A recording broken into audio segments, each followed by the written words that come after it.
नमस्ते बच्चों। आज हम पाठ 1 के प्रश्न उत्तर करेंगे। पहला प्रश्न है आपका, गोपियों द्वारा उद्धव को भाग्यवान कहने में क्या व्यंग निहित है। गोपियाँ उद्धव पर व्यंग करती हैं कि तुम्हारे भाग्य की कैसी विडंबना है कि श्री कृष्ण के निकट रहते हुए भी तुम प्रेम से वंचित रहे।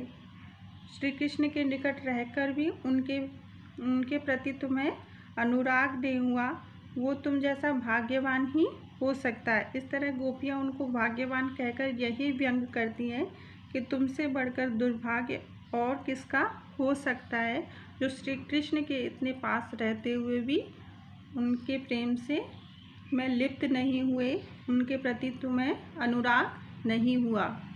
दूसरा प्रश्न क्या है, उद्धव के व्यवहार की तुलना किस किस से की गई है।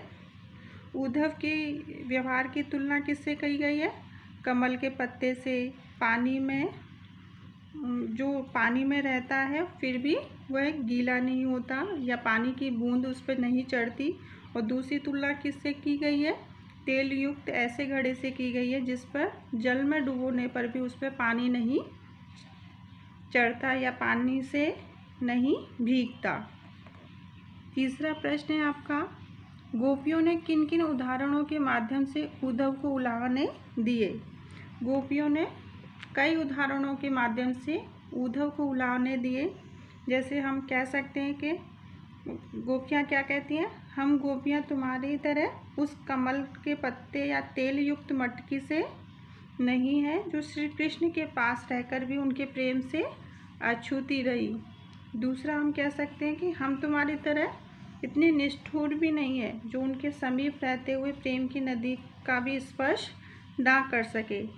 तीसरा हम कह सकते हैं कि तुम्हारे योग संदेश हम गोपियों के लिए कोई भी उपयुक्त नहीं है और हमने तो श्री कृष्ण को मन वचन कर्म से हारिल की लकड़ी की तरह जकड़ रखा है और हमें योग संदेश कड़वी ककड़ी या व्याधि के समान प्रतीत हो सकता है। फिफ्थ क्वेश्चन है आपका, मर्यादा न लही के माध्यम से कौन सी मर्यादा न रहने की बात की जा रही है। फोर्थ क्वेश्चन है आपका, उद्धव द्वारा दिए गए योग के संदेश ने गोपियों की विराग्नि में घी का काम कैसे किया। उत्तर है आपका, गोपियाँ श्री कृष्ण के चले जाने पर उनसे अपने मन की प्रेम भावना प्रकट न कर पाने के कारण विरहाग्नि में पहले से ही जल रही थी। उन्हें यह आशा थी कि श्री कृष्ण लौटकर आएंगे, किंतु वे नहीं आए और जब उनका योग संदेश उद्धव के द्वारा प्राप्त हुआ तो उनकी जो विरहाग्नि थी और तीव्र हो गई। इस तरह योग संदेश ने उनकी विरहाग्नि को में घी का काम किया। फिफ्थ क्वेश्चन है आपका, मर्यादा न लही के माध्यम से कौन सी मर्यादा न रहने की बात की जा रही है। उत्तर है आपका, गोपियाँ कह रही थी कि श्री कृष्ण के प्रति उनका प्रेम था, उन्हें पूर्ण विश्वास था कि वो प्रेम की मर्यादा का निर्वाह करेंगे और श्री कृष्ण की ओर से वैसा ही होगा जैसा उनका है। यानी जो गोपियाँ थी श्री कृष्ण से प्रेम करती थी और तो प्रेम की जो मर्यादा है वो क्या है, प्रेम के बदले प्रेम। लेकिन इसके विपरीत कृष्ण ने प्रेम की जगह किसका संदेश भेज दिया, योग का संदेश भेज दिया। इसलिए उन्होंने कहा है कि उन्होंने अपनी प्रेम की मर्यादा को नहीं रखा, जिसके लिए गोपियों ने अपनी सारी मर्यादाओं को छोड़ दिया था, उसी ने प्रेम मर्यादा का पालन नहीं किया। सिक्स्थ क्वेश्चन है आपका, कृष्ण के प्रति अपने अनन्य प्रेम को गोपियों ने किस प्रकार अभिव्यक्त किया है। गोपियों ने श्री कृष्ण के प्रति अपने अनन्य प्रेम को अनेक रूपों में प्रकट किया है। जैसे हमारा श्री कृष्ण के प्रति स्नेह बंधन कैसा है, गुड़ से हुई जैसे चिपटी हुई चींटियों के समान है। श्री कृष्ण उनके लिए कैसे हैं, हारिल की लकड़ी के समान है। और गोपियों ने मन कर्म वचन से सभी प्रकार से कृष्ण के प्रति समर्पित हैं। और वो सोते जागते रात दिन सिर्फ उन्हीं का स्मरण करती हैं। हमें योग संदेश किसके समान लगता है? कड़वी ककड़ी के समान लगता है। हम योग संदेश नहीं बल्कि श्री कृष्ण के प्रेम को चाहती हैं। 7th क्वेश्चन है आपका, गोपियों ने उद्धव से योग की शिक्षा कैसे लोगों को देने की बात कही है? गोपियों ने योग की शिक्षा कैसे लोगों को देने की बात कही है? जिनका मन चक्री के समान अस्थिर हो, जिनका मन चंचल हो, लेकिन गोपियों का मन कैसा है? कृष्ण के प्रति स्नेह बंधन उनका अटूट है। गोपियों ने 8वां प्रश्न है आपका, प्रस्तुत पदों के आधार पर गोपियों का योग साधना के प्रति दृष्टिकोण स्पष्ट कीजिए।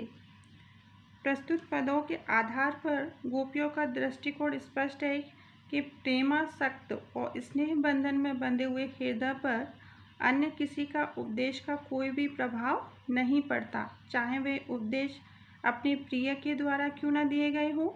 यही कारण था कि अपने प्रिय श्री कृष्ण के द्वारा भेजा गया योग संदेश उनको प्रभावित नहीं कर सकता। गोपियों के अनुसार राजा का धर्म क्या होना चाहिए?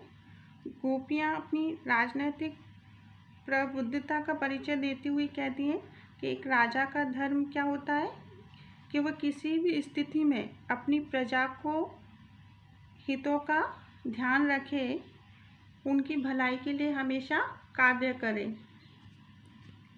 गोपियों को कृष्ण में ऐसे कौन से परिवर्तन दिखाई दिए जिनके कारण वे अपना मन वापस पा लेने की बात कहती हैं?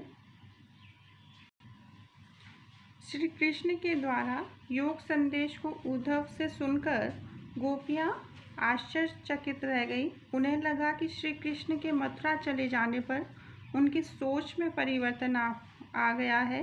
वे प्रेम के प्रतिदान के बदले योग संदेश देने लगे हैं। श्री कृष्ण पहले जैसे ना रहकर एक कुशल राजनीतिज्ञ हो गए हैं जो छल प्रपंच का सहारा लेने लगे हैं।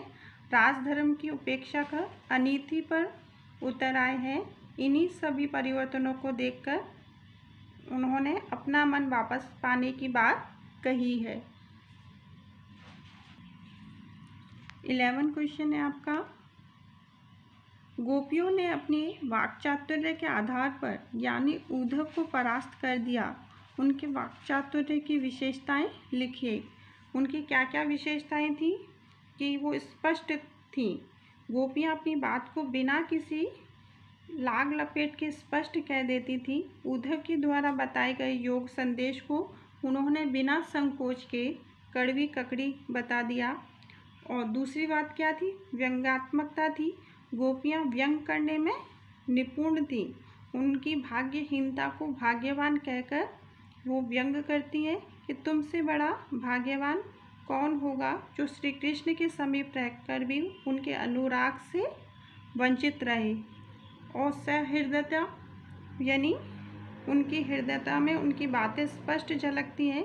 वे कितनी भावुक हैं उनका ज्ञान तब होता है जब प्रसन्न होकर वो अपनी प्रेम भावना को उनके सामने प्रकट नहीं कर पाई।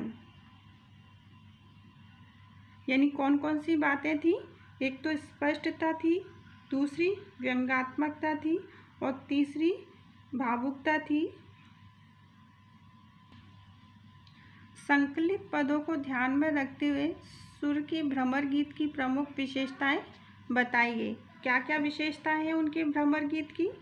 सूरदास जी भ्रमर गीत में निर्गुण ब्रह्म का विरोध करते हुए सगुण ब्रह्म की सराहना की है। निर्गुण ब्रह्म की क्या किया? उन्होंने विरोध किया है और सगुण ब्रह्म का उन्होंने सराहना की है। योग श्रृंगार का मार्मिक चित्रण है। एकनिष्ठ प्रेम के दर्शन होते हैं। गोपियों का वाक्चातुर्य उद्धव को मौन कर देता है। आदर्श प्रेम की पराकाष्ठा और योग का पलायन है। स्नेह सिक्त उपालम का अनूठा उदाहरण है।